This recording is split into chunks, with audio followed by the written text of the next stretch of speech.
Okay, here we are tracking wildfire situation. I guess we're starting to get right into the heart of it, huh, Josh? Oh, we definitely are, especially as the number of rain-free days add up. We're now at a total of 11. And the last time we saw rain, it was really insignificant. So we also like to talk about the winds. That helps to kind of dry out our conditions.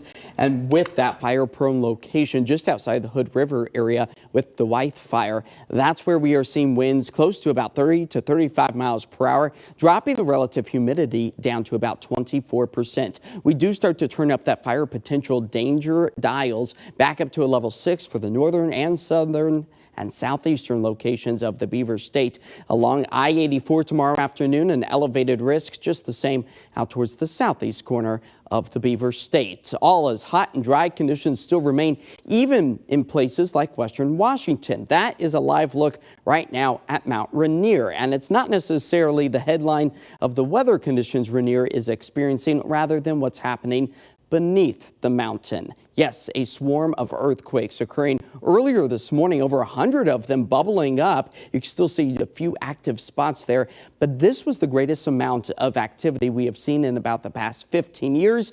So all of us here at KOIN 6 News, we took a moment to speak with the Seismic Network of the Pacific Northwest earlier today. Here's what they had to say about the quakes. There's always some activity there. It's not at all surprising to see small earthquakes at Mount Rainier.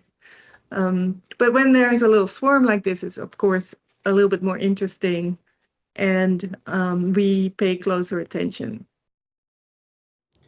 Yeah, definitely sparking our interest and attention as we take a live look outside across our high mountain peaks of the Cascades, volcanoes, and I promise you there's no earthquakes happening out towards Ridgefield with our A camera. That's just the winds bouncing our camera around as the sunshine continues to melt those peaks' snow. Now, as far as our temperatures go here across the I-5 corridor, sitting in the upper 80s, low 90s for places like Troutdale, 60s along the shoreline as we prepare for one of our final 9 o'clock hour sunsets of the year happening tonight. Tomorrow it happens at 8:58 as we slowly chisel back the amount of daylight that we see, taking us all the way into the winter season, which is now just about 6 months or so away. But overall, the month of July, Portland loses about 51 minutes of daylight on average, and will continue to grow that amount as we dive deeper closer to the fall season. As all is calm, quiet, clear, sunny, summer-like for us out west, but it's the central eastern locations that are still seeing those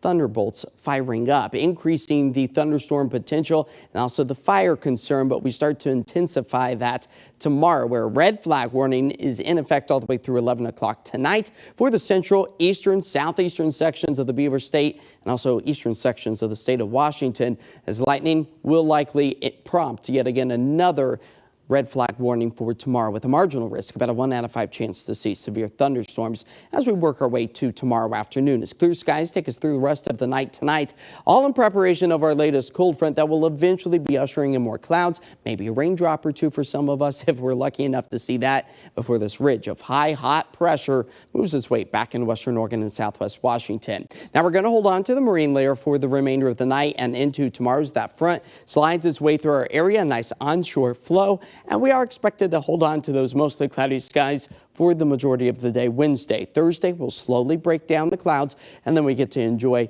maybe just a stray raindrop or two to start off the day. But overall, these rain gauges, take them with a grain of salt. I really think we are going to remain rain-free for the I-5 corridor, but maybe picking up at a couple of 1/100ths of an inch out along the coast. Tonight, increasing that cloud coverage as we approach sunrise. 60 degrees is where we will fall to by early tomorrow morning. 78 degrees, that's all we are managed to climb up to tomorrow. So a big temperature swing as we hold on to those mostly cloudy skies. But the clouds, they do start to break down Thursday. Temperatures return to the low 80s, back to the 90s by Friday. And then we hold on to the summer heat as we move our way into Saturday, Sunday.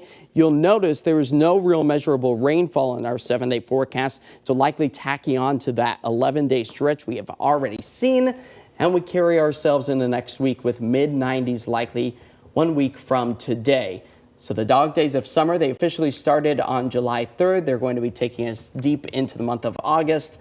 So summer, it's officially here. Yeah, so make sure you hydrate, do all those right things if you're going to spend some time outside with that. Absolutely. All right, we'll be right back.